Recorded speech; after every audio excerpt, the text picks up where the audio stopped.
Hey everyone, it's Jose Laya and we're back. We hope everyone's doing well during this holiday season as we're getting ready to wrap up 2023.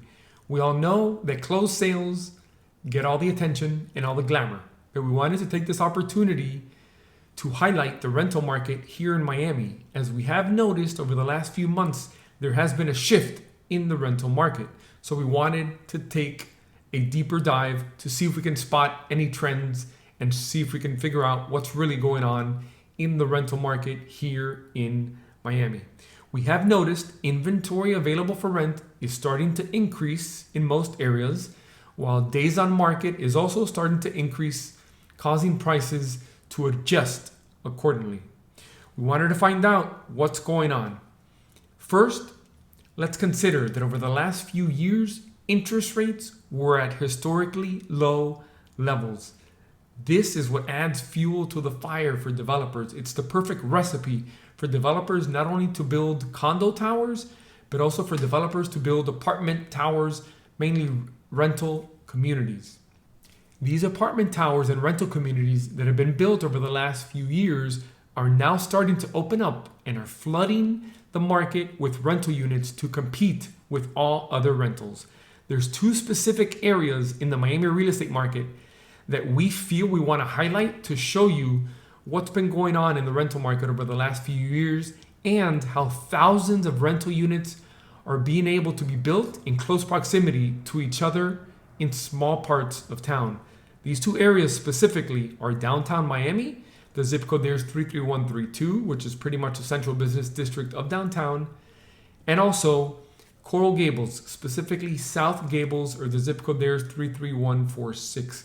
These two areas that built thousands of rental units over the last few years in just a small area. And we want to show you the areas on a map and also tell you how this has happened. So let's go into the details as to how this happened. In early 2019, Miami-Dade County approved a motion to allow larger buildings along current and future transit routes. This was part of a plan to get more people to live closer to the bus routes and train routes, but also to get people out of their cars and possibly even allow people to not even have cars to begin with. They revised Miami-Dade's development rules to allow for more density in the corridors that make up the Strategic Miami Area Rapid Transit Plan, also known as the SMART Plan. They also approved a massive tax zone along the Metrorail tracks. That zone stretched out about half a mile on either side of most of the corridors. This was also known as Transit Oriented Development, or TOD.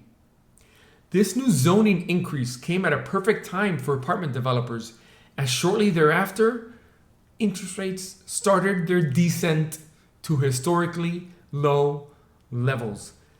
This combination was the start of a massive development boom for these rental communities, specifically in areas near the Metrorail Metromover, which is what we'll highlight here in these two maps.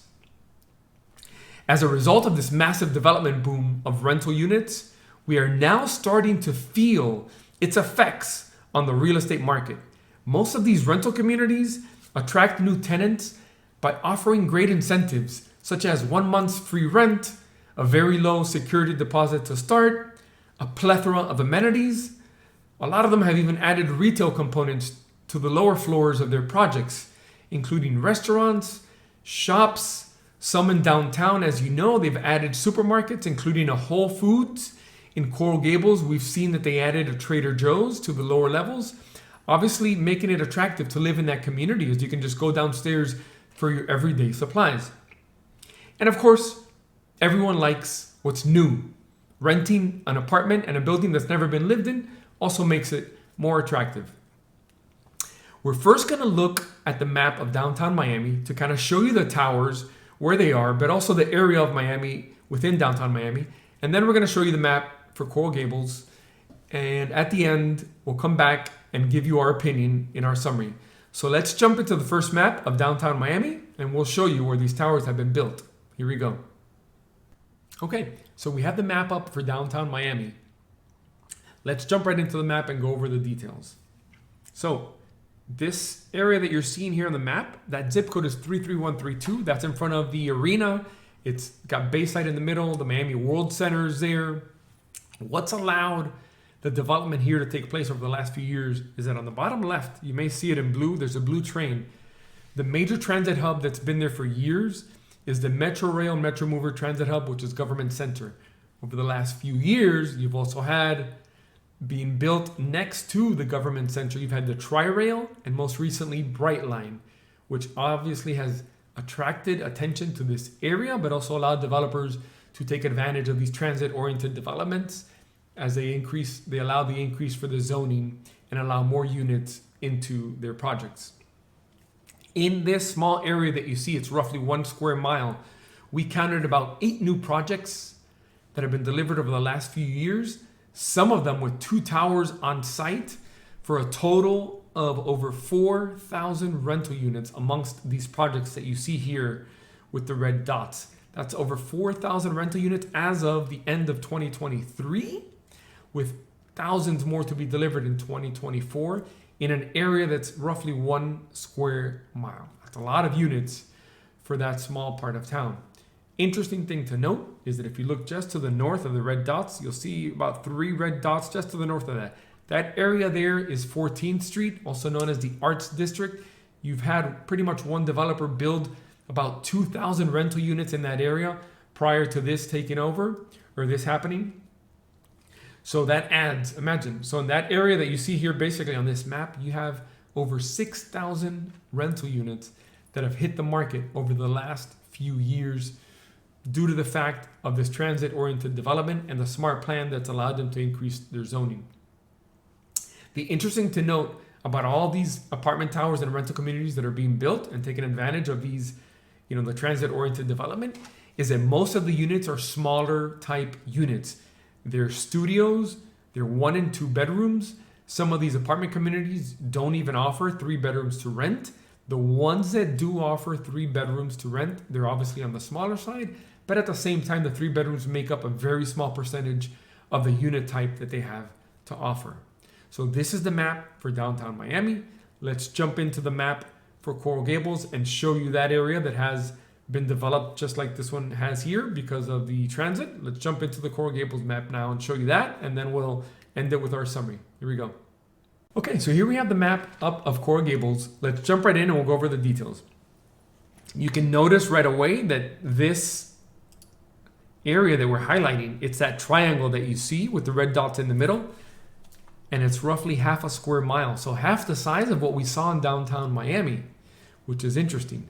In this half square mile, it's pretty much bounded by US 1 on the south. To the north is Bird Road or Southwest 40th Street. To the right and left or east and west, you have Lejeune Road, which is 42nd Avenue. And then to the east, you have Southwest 37th Avenue, which is Douglas Road, which is where you'll find the catalyst for this development, which is the Douglas Road Metrorail Station.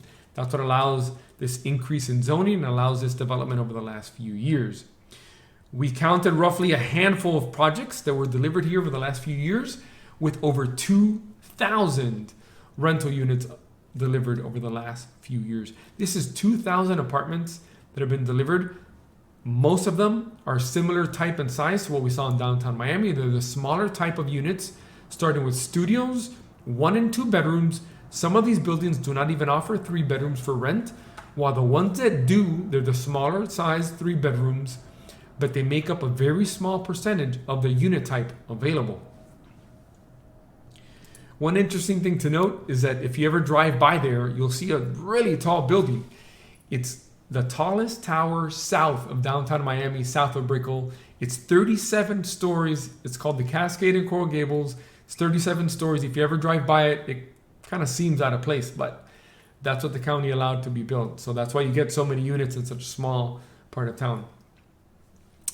We wanted to show you this map. We love showing you the things so you can pretty much, determine for yourself what's going on. We're going to jump now into a summary and give you our opinion of where we feel this is taking us. So in summary, we can clearly see that thousands of rental units have been delivered over the last few years. Most of those in these 2 areas of downtown Miami and Coral Gables, all in due part to the transit-oriented development, which gave them the increase in zoning and allowed them to build a lot more units, for the lot size that they had. The interesting thing to note is that if you are a private investor, you're someone who's going to rent out your property and move to another property, take note that if you're anywhere near these two areas and you're trying to rent a similar type unit, whether it's a studio, a 1 or 2 bedroom, you're going to have to be very competitive on price. Because as we showed you, there's thousands of units in small areas. You're going to have to be very competitive on price and sensitive to that. That's what's going to take to move it and get it rented. If you have a larger type apartment, whether it's a 3-bedroom, 4-bedroom, or even 5-bedroom apartment, or if you have a single family house that you want to rent, we feel you could still command a premium, as demand for housing in the Miami real estate market is still very high, and people still are looking to rent prime properties in prime areas, and they're still looking to buy. So we feel from the demand side, if you do have a larger type unit or a single family house, you will be fine and you will be able to command a premium. What we do need to monitor over the next couple of years is what's going to happen to all this supply that has flooded the market in such a short amount of time, especially that they're all pretty much similar type units. We're going to keep our eyes on that for you and let you know of any developments that we see. We hope we were able to provide some value by showing you this information. Our goal is always to give you a deeper insight into the local market, helping you understand the current trends and developments in your desired area. It can be invaluable for you when you're making decisions, maybe not to buy and sell with this video, but maybe to put something up for rent, or maybe you've had a rental on the market for a while and you're not certain why it hasn't moved. If you're anywhere near these areas, you kind of now have an indication as to you have a lot of competition out there, so price it accordingly. Again, I'm Jose Laya. I was born and raised right here in Miami. I'm in my 18th year in this real estate market, and I truly love being able to be of service. We thank you for watching. Hope you have a great one, and we'll talk soon.